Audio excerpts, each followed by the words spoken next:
Hello ഗൈസേ, അതേ നാട്ടിൽ നിന്ന് പപ്പയും അമ്മയും അച്ഛയൊക്കെ വന്നിട്ടുണ്ട് കേട്ടോ. അതുകൊണ്ട് നമ്മളൊരു ടൂർ പോകാൻ തീരുമാനിച്ചു. വട്ടവടക്കാട്ടോ നമ്മൾ പോണത്. രാവിലെ 6 മണിക്ക് തന്നെ നമ്മൾ വീട്ടിൽ നിന്ന് പുറപ്പെട്ടു.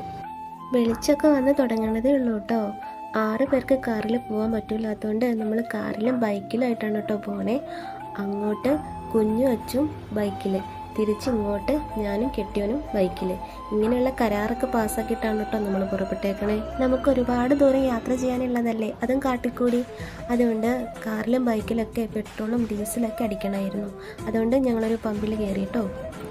അതിനുശേഷം അവർ ബൈക്കിൽ പറന്നുപോയി, ഞങ്ങൾ പതിയെ കാറിലും പൊക്കോണ്ടിരിക്കുക. ഇതോ ആ കാണണതേ ഈസ്റ്റേണിൻ്റെ കമ്പനിയാട്ടോ. ഓർക്കുന്നുണ്ടോ? പണ്ടൊരു പ്രതാപകാലം ഉണ്ടായിരുന്നു ഈസ്റ്റേണിന്. കടയിൽ പോയി കഴിഞ്ഞ് കഴിഞ്ഞാൽ ഈസ്റ്റേണിൻ്റെ സാമ്പാർ പൗഡറും ചിക്കൻ മസാലയൊക്കെ ചോദിച്ച് വാങ്ങണ അമ്മേനെ ഞാൻ ഇപ്പോഴും ഓർക്കുന്നു. അടിമാലി പതിയെ ഉണർന്നു വരുന്നതേ ഉള്ളൂ. അന്നപൂർണ്ണയിൽ കയറിയിട്ട് ബ്രേക്ക്ഫാസ്റ്റ് കഴിക്കാമെന്ന് വിചാരിച്ചപ്പോൾ ഹോട്ടൽ തുറന്നിട്ടുകൂടിയില്ല. അയ്യോ എൻ്റെ ഈശോയെ, ഈ 2 സൈഡിൽ കിടക്കുന്ന വണ്ടികളൊക്കെ മൂന്നാറിന് പോകാനുള്ളതല്ലേ. ന്യൂ ഇയർ കഴിഞ്ഞിട്ടുള്ള 3ാമത്തെ ദിവസം ഇതേപോലെ ഒരു വട്ടവട യാത്ര പോയിട്ട് പാതി വഴിയിൽ വെച്ച് തിരിച്ചു വന്നത് ഈ സുദിനത്തിൽ ഞാൻ ഓർക്കുന്നു. അതേ, ഞാനും അച്ചൊഴിച്ച് ബാക്കിയുള്ളവരൊക്കെ അടിമാലിയിൽ നിന്ന് ഓരോ ചായ കുടിച്ചു. കുഞ്ഞുവിൻ്റെ തലയിൽ എന്തോ പൊടിയോ മറ്റോ ഇരിപ്പുണ്ടായിരുന്നു.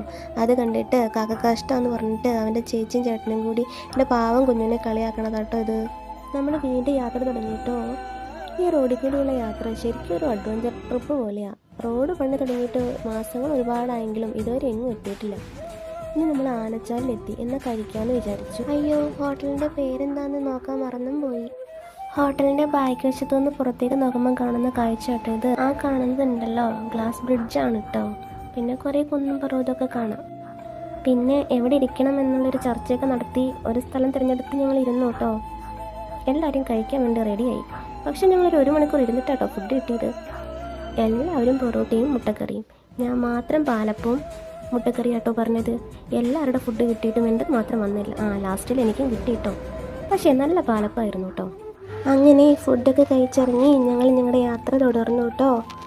ഈ യാത്രയുടെ ബാക്കി ഭാഗം അടുത്ത വീഡിയോയിലിടാം കേട്ടോ, പാർട്ട് 2 ആയിട്ട്. ബൈ.